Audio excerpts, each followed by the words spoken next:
Amankan karena BB satu truk penuh sehingga BB besar, hanya beberapa bagian dari BB yang kita bawa ke sini untuk press release ya, sisanya ada di belakang. Silakan nanti rekan-rekan ambil dokumentasi di belakang.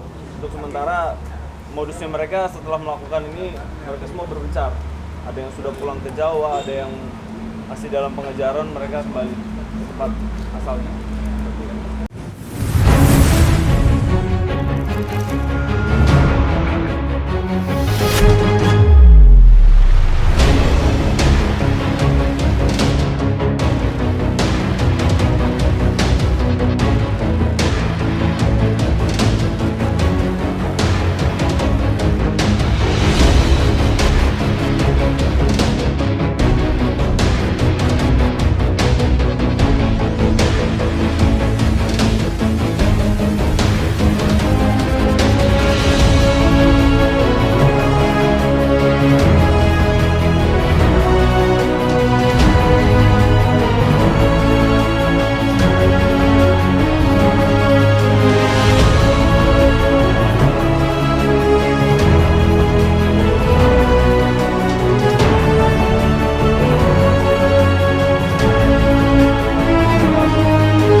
Oke, jadi rekan-rekan selamat pagi.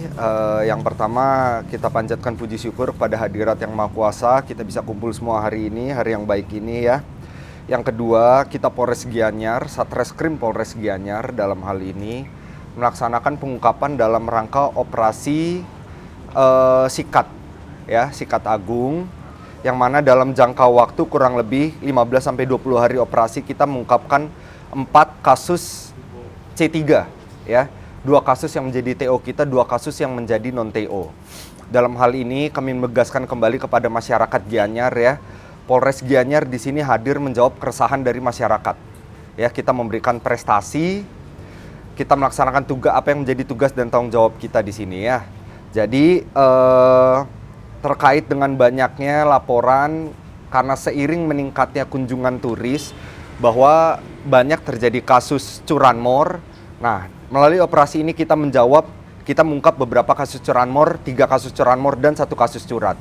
Ya, itu yang kedua. Lalu yang ketiga, terkait dengan apa saja kasus yang kita ungkap, saya akan memberikan penjelasannya secara singkat dan cepat. Nanti rekan-rekan silakan lihat penjelasannya dari link yang kita akan berikan. Ya, yang pertama kasus curanmor LPB 051/2023. SPKT Polres Gianyar.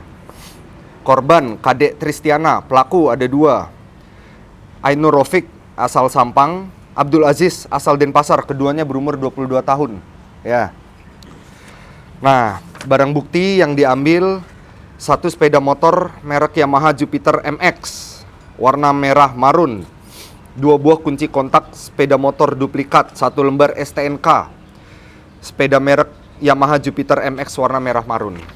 Ya, ini motor ini diambil di TKP-nya di Banjar Taman KJ Ubud di Kecamatan Ubud, Kabupaten Gianyar, yang berada di halaman rumah dari korban. Nah, lalu yang kedua, ini juga terkait dengan kasus curanmor LPB 17/3/2023 SPKT Polres Gianyar, korban Jogo Purwoko ya. Pelaku Komang Arimbawe, asal Pujungan. Nah, ini dalam kasus ini yang menjadi barang bukti adalah Honda Suprafit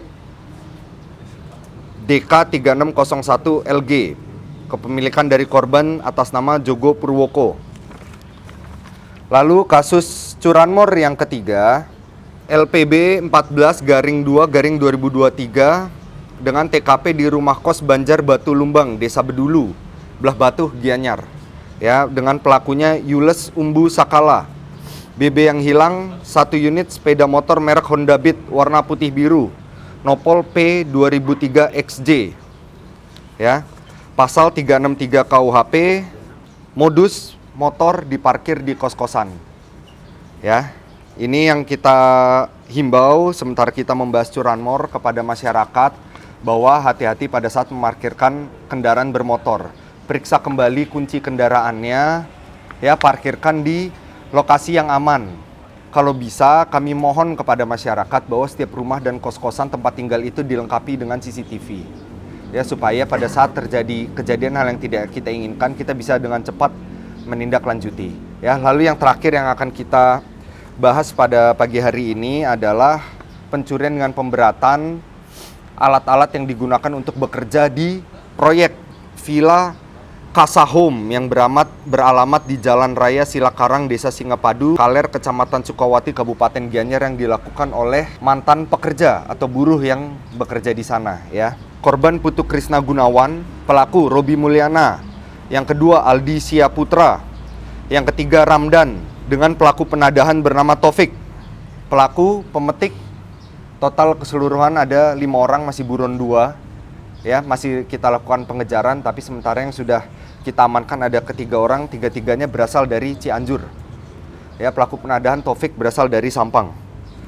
Kita barang bukti yang kita amankan, 1 buah stemper pemadat, 1 buah cutting well, 4 buah cakar ayam, 2 ember ukuran 25 kg waterproofing integral, 2 sak semen merek dinamit, 1 buah gunting besi, 115 batang besi ulir ukuran 16, 45 batang besi ukuran 8, 1 buah HP merek Vivo, 1 buah HP merek Samsung, 1 buah HP merek Redmi, 1 buah HP merek Oppo. Ya, jadi kelima pelaku ini melakukan pencurian barang tersebut. Barang bukti itu lalu dijual ke Taufik, dan Taufik menebus dengan harga 12 juta langsung kepada pelaku dari truk yang digunakan, karena barang bukti yang diambil ini cukup banyak dan tidak bisa diambil oleh hanya 1-2 kali atau 1-2 orang saja. Jadi diangkut menggunakan truk-truk ini, yang menyediakan adalah Taufik ini. Ya. Jadi turut serta pasal 55-nya masuk ke dalam situ. Jadi artinya mereka semua ini satu sindikat, satu bersekongkol untuk melakukan pencurian di TKP proyek tersebut. Ya, atas pasal tersebut semuanya kita kenakan pasal 363 ancaman hukuman 7 tahun. Nah, modusnya pada awalnya mereka ini bekerja di proyek situ, lalu disampaikan oleh pengawas proyek ya bahwa akan ada keterlambatan pembayaran gaji. Nah, inilah mereka tidak terima. Lalu setelah dibayarkan gajinya, mereka semua berhenti secara bersama, secara tiba-tiba. Ya. Nah, pada saat beberapa hari setelahnya, pengawas itu kembali ke proyek, dapatilah bahwa barang-barang di proyek itu sudah hilang dan korban dirugikan sampai puluhan juta. Dari situ kita lakukan pengejaran, penyelidikan siapa-siapa saja mantan karyawan, karena kita dapatkan bahwa ada beberapa karyawan yang dulunya bekerja di sana tapi tiba-tiba berhenti. Ya, dari sana kita lakukan penyelidikan, dapatkanlah barang bukti ini ada pada mereka. Termasuk barang bukti ini kita amankan sampai ke Jembrane. 5 orang, ya 5 orang, tapi yang kita dapatkan baru 3, 2 masih kita lakukan pengejaran. Beserta 1 pelaku penadahan. Untuk barang bukti lengkapnya ada di belakang. Ya. Nah gitu. Lalu untuk truknya masih kita lakukan pengejaran karena truknya sudah menyeberang ke Pulau Jawa. Ya. Oke, kurang lebih itu rekan-rekan. Terima kasih atas waktu pagi ini. Kita laksanakan secara cepat saja, singkat, padat, dan jelas. Terima kasih rekan-rekan.